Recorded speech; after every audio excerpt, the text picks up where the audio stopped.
Hello, ഞാനിന്ന് വന്നിരിക്കുന്നത് പുതിയ വീഡിയോ ആയിട്ടാണ് കേട്ടോ. എന്താണെന്നറിയോ, കുറച്ച് ബീഫ് ഫ്രൈ ചെയ്യുന്നതാണ് കേട്ടോ. കുറച്ചേ ഉള്ളൂ. അപ്പോൾ ഇത് ഉണ്ടാക്കി കഴിഞ്ഞു, കഴിയാറായി. അപ്പോൾ ഞാൻ ചെയ്തുകൊണ്ടിരിക്കുകയാണ്. ഇത് കുരുമുളക് പൊടി മാത്രമായിട്ട് ഉണ്ടാക്കിയിരിക്കുകയാണ് കേട്ടോ. വേറെ ഇതിലൊന്നും കൂട്ടിയിട്ടില്ല. കുരുമുളക് പൊടി, മഞ്ഞൾപ്പൊടി, ഉപ്പ്, പിന്നെ വെളുത്തുള്ളി, ഇഞ്ചി, പച്ചമുളക് കൂടി ചതച്ചു.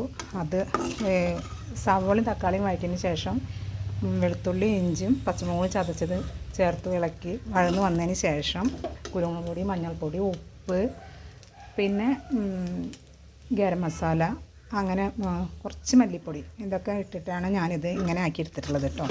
അപ്പോൾ ഇത് കുറച്ചിവിടെ ബാലൻസ് ഫ്രിഡ്ജിൽ ഇരുന്നതായിരുന്നു. അപ്പോൾ അത് കാരണം ചെറിയൊരു വീഡിയോ ഞാൻ നിങ്ങൾക്ക് കാണിച്ചു തരാൻ വെച്ചിട്ടാണ് കേട്ടോ. അപ്പോൾ ഞാനിങ്ങനെയാണ് ബീഫ് ഫ്രൈ ചെയ്യാറുള്ളത്. കറിയായിട്ടും വെക്കും, കറിയായിട്ട് ഞാൻ കുഴമ്പായിട്ട് അങ്ങനെയും വെക്കും, പിന്നെ എങ്ങനെ വെക്കും. ഇങ്ങനെ വെക്കുന്നതാണ് ഇവിടെ പിള്ളേർക്ക് ഇഷ്ടം കേട്ടോ. എൻ്റെ പിള്ളേർക്ക് ഇഷ്ടം ഇങ്ങനെ വെക്കുന്നതാണ്. അപ്പോൾ ഞാനിത് ഇങ്ങനെ വെച്ചു. അപ്പോൾ ഇതിൻ്റെ ഇൻഗ്രീഡിയൻസിൻ്റെ കാര്യങ്ങളാണ് ഇപ്പോൾ ഞാൻ നിങ്ങളുടെ അടുത്ത് പറഞ്ഞത്. കുരുമുളക് പൊടിയാണ് ഞാൻ ഇതിന് മസ്റ്റായിട്ട് ചേർക്കാറ്. പിന്നെ എന്താ വെച്ചാൽ ഇതിൽ വേറൊരു സംഭവം കൂടി ചേർത്തിട്ടുണ്ട് കേട്ടോ.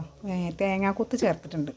തേങ്ങാക്കൊത്ത് ബീഫിലിടുന്നത് ഈ ഷാപ്പിലൊക്കെ ഫ്രൈ ചെയ്യുമ്പോഴും കറി വയ്ക്കുമ്പോഴൊക്കെ ബീഫ് കറിയൊക്കെ വെക്കുമ്പോൾ തേങ്ങാക്കൊത്ത് ഇടാറുണ്ട്.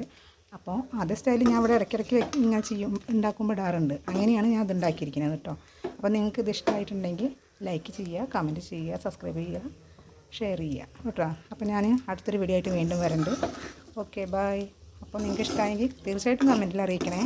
ഓക്കെ, അപ്പോൾ ഇതാണ് കേട്ടോ നമ്മുടെ ലാസ്റ്റ് ഫൈനൽ റിസൾട്ട്. ഇത് ഇങ്ങനെയാണ് വരുന്നത്. പിന്നെ ഞാനൊരു കാര്യം പറയാൻ വിട്ടുപോയി. പിന്നെ എന്ന് പറഞ്ഞാൽ നമ്മളിത് ഉണ്ടാക്കി ഇങ്ങനെ ഫ്രൈ ആയി വരുമ്പോൾ ഒരു ചെറുനാരങ്ങയുടെ പകുതി ഞാനിതിൽ അതിൻ്റെ ജ്യൂസും കൂടി ഞാൻ അതിൽ ആഡ് ചെയ്തിട്ടുണ്ട് കേട്ടോ. അതും കൂടി ഞാൻ നിങ്ങൾക്ക് പറയാൻ വിട്ടുപോയതാണ്. അപ്പോൾ ഓക്കെ, ബൈ.